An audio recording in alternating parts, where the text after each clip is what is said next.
Hey everybody, I just wanted to make another quick YouTube video again. Just talking about the Faker skin that was finally announced. I shared about my thoughts a little bit on stream yesterday, but I want to fully talk about how I feel about Riot pricing the new skin. And there's already been a lot of discussion about it already, and the main topic obviously that everyone is talking about is the price line. We found out that the most expensive skin line that you can get with this Faker bundle is around 59,000 RP, which is insane for the most expensive one.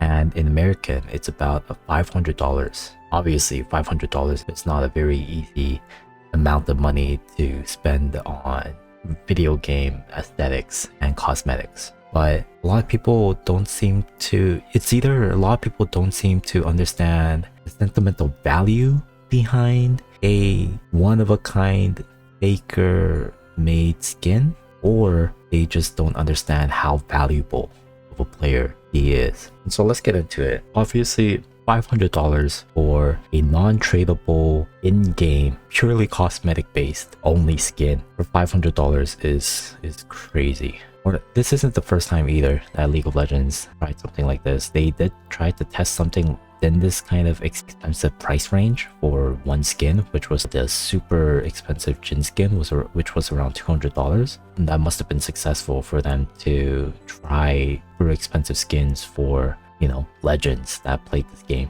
So okay, let's talk about what you get for spending $500. You get a skin that's completely made around the legend of the game that you're playing. Plus, you get a bunch of other emotes and a bunch of other in-game accessories that you can use. You get other chromas for all of the world skins that he was able to create by winning them. Also, you get, you get the LeBlanc skin, you get the previous Ahri skins and all that. Before I talk about whether it's justified or not, let me bring you to another example that I've been wanting to bring up to everybody. This is eBay, obviously, right? And I looked up Michael Jordan sign. So before we even talk about these price points, actually, you know what? Let's look at this. Okay, so let's look at this starting bid for $3,000 for a Michael Jordan poster that was officially authenticated, and this is a legit Michael Jordan signed magazine. This guy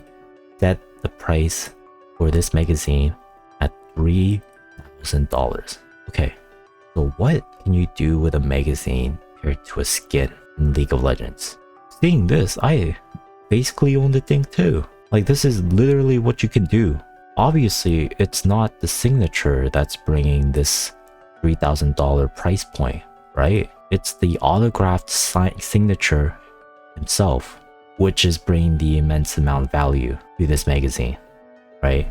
But is it worth $3,000? Compared to a skin bundle, if you compare what you get for spending $3,000 for one magazine and compare it with everything that you get in this bundle, as a League player, you're obviously going to think, who the hell is going to pay $3,000 for a magazine just because it has a signature, right? So the value is within the player that brings the price point up, and that's the discussion that we're trying to bring up. And for some people, obviously, they just don't see that value that Faker brings, which is completely fair because, you don't have to like this player, right?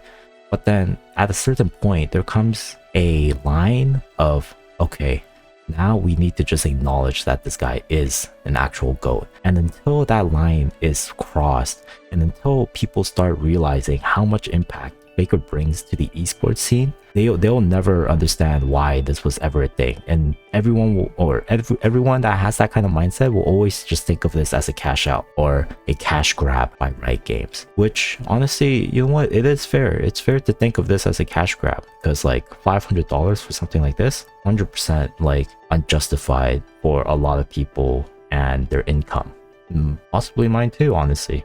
Like, I'm kind of debating whether or not I want immortalize their signature, and like in the end, like, should I even get this? Like, I barely play Ahri. But just like why some people would buy a $3,000 magazine signed by Michael Jordan, it's the same thing. it does not matter, or the price obviously matters, but then there's sentimental value that comes from it, right? If you think that Faker is the greatest in the world, then you might think that this is completely justified. And I think I'm in that boat too, honestly. Like, that's how I think of it. With the resume that Faker has, this was okay. It hasn't been long awaited because Faker hasn't won anything since 2016, but then because of his 2023 win, and even if he didn't win 2023, like, he would have still been #1 contender for GOAT status inside this Hall of Legends, 100%, no doubt. Or it's not like he started like slumping all the way to like bottom 5, right, of mid laners in the world. Actually, yeah, he's always been top 5. There's no way.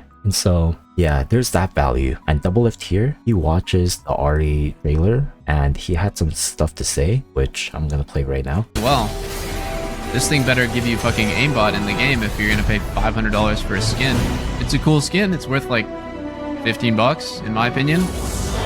One champion, and also to, you know, support the GOAT. I'd pay 15 bucks for a cool skin in League. That's close to the... Okay, so he would pay 15 bucks for a League skin that commemorates Faker. But then would he put his own skin out at that kind of value? If he was the #1 player of this game, with the ego that Doublelift has, I highly doubt that he would release a $15 skin where everyone can just use it and play however they want, whether really good or really bad. I highly doubt that Doublelift would try to charge a price like that. There hasn't ever been a skin that was made for one player, right? And if he was the first player that got introduced into a Hall of Legends and had a skin made after him, he would not be saying it's worth $15 100%. So it just seems like a lot of this is just the evaluation of Faker and understanding how much impact Faker brings. At this point, I don't even know if people are arguing against Faker's GOAT status, or if they're arguing against the $500, or if they're arguing against Riot's decision making when it comes to all of these thought processes when making a skin. You're upset at nothing, honestly. If you don't have $500, you don't have to buy a skin, okay? Just like this, you can be the #1 Michael Jordan fan, but you do not have to buy a $4,000 magazine that is signed by him. And just because there is a rich person who sees $4,000 as pocket change and buys it, does not mean that they are Michael Jordan's #1 fan. It's like someone buying this $500 Ahri skin.